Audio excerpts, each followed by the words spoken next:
Assalamualaikum warahmatullahi wabarakatuh teman-teman. Perkenalkan, nama saya Putri Audia.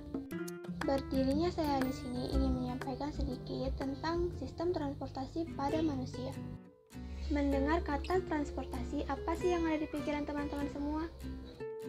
Jika teman-teman mengira bahwa alat transportasi yang saya maksud ialah kendaraan seperti pesawat, sepeda, bus, mobil, atau lainnya, maka teman-teman salah. Alat transportasi yang saya maksud di sini ialah alat transportasi yang ada pada tubuh manusia. Jadi teman-teman, pada tubuh manusia itu terdapat yang namanya sistem transportasi atau yang biasa kita sebut dengan sistem peredaran darah pada manusia. Sama halnya dengan alat transportasi seperti kendaraan yang fungsinya itu untuk mengangkut penumpang, alat transportasi yang ada pada tubuh manusia juga memiliki fungsi yang sama, yaitu untuk mengangkut atau mengedarkan berbagai zat yang diperlukan ke seluruh tubuh dan pengambilan zat-zat yang tidak diperlukan lagi untuk dikeluarkan dari tubuh. Sistem transportasi adalah salah satu sistem organ pada manusia yang melibatkan darah, jantung, dan pembuluh darah yang berfungsi untuk memindahkan atau mengedarkan zat. Zat-zat yang dipindahkan atau diedarkan ialah seperti sari-sari makanan dan darah. Agar darah dan sari-sari makanan dapat beredar di dalam tubuh, maka diperlukan alat-alat transportasi atau alat-alat peredaran darah. Baiklah, hari ini kita akan membahas tentang organ peredaran darah manusia. Kita mulai dengan jantung. Untuk melihat bagian-bagian jantung, coba teman-teman perhatikan warna hijau yang menyala pada gambar ya. Bagian jantung yang pertama ada serambi kiri, serambi kanan, ada bilik kiri, bilik kanan, dan ada katup.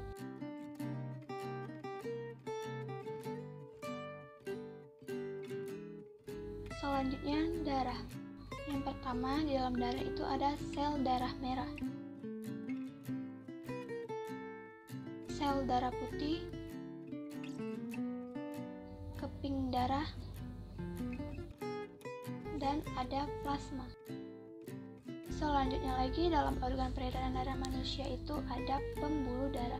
Nah, dalam pembuluh darah ini terdapat yang namanya itu pembuluh kapiler, ada vena pulmonalis,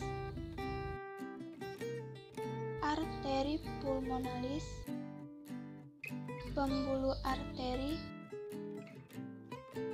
dan pembuluh vena.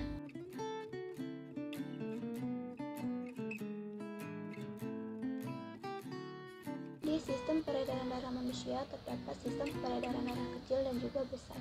Kita mulai dengan sistem peredaran darah kecil. Nah, yang pertama kita akan mengamati bagaimana sistem peredaran darah kecil pada manusia. Perhatikan gambarnya ya teman-teman. Pertama, darah mengalir dari serambi kanan menuju ke bilik kanan. Kemudian darah akan mengalir melewati arteri pulmonalis menuju ke paru-paru. Di dalam darah yang mengalir ke paru-paru terdapat banyak karbon dioksida. Lalu kemudian di dalam paru-paru ini terjadi pertukaran antara karbon dioksida dengan oksigen. Kemudian darah yang mengandung oksigen mengalir melewati vena pulmonalis menuju ke serambi kiri jantung.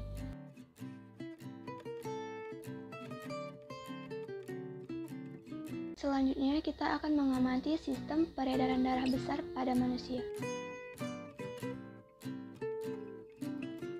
Awalnya, darah yang mengandung oksigen akan mengalir dari serambi kiri menuju ke bilik kiri.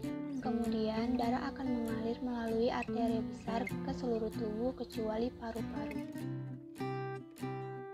Lalu di pembuluh kapiler tubuh terjadi pertukaran antara darah yang mengandung oksigen dengan darah yang mengandung karbon dioksida.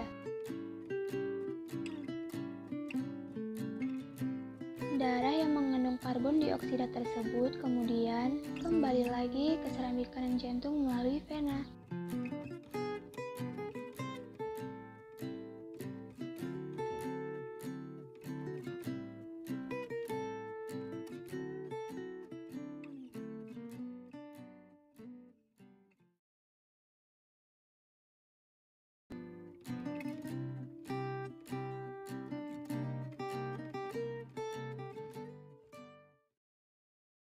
Surah Al-Haqqah.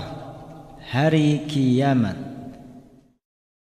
Bismillahirrahmanirrahim. La akhadna minhu bil yamin. Thumma laqata'na minhul watin.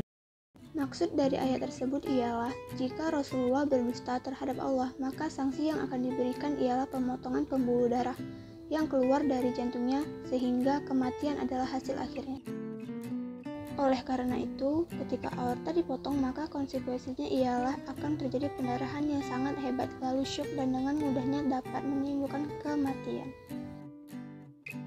Jadi pada ayat ini ada 2 poin yang dapat kita simpulkan, yaitu yang pertama, darah dipandang sebagai suatu kendaraan untuk hidup, dan yang kedua, arteri yang langsung berasal dari jantung atau aorta penting untuk mempertahankan hidup. Sekian teman-teman penjelasan dari saya tentang materi sistem transportasi manusia. Terima kasih atas perhatiannya. Bye.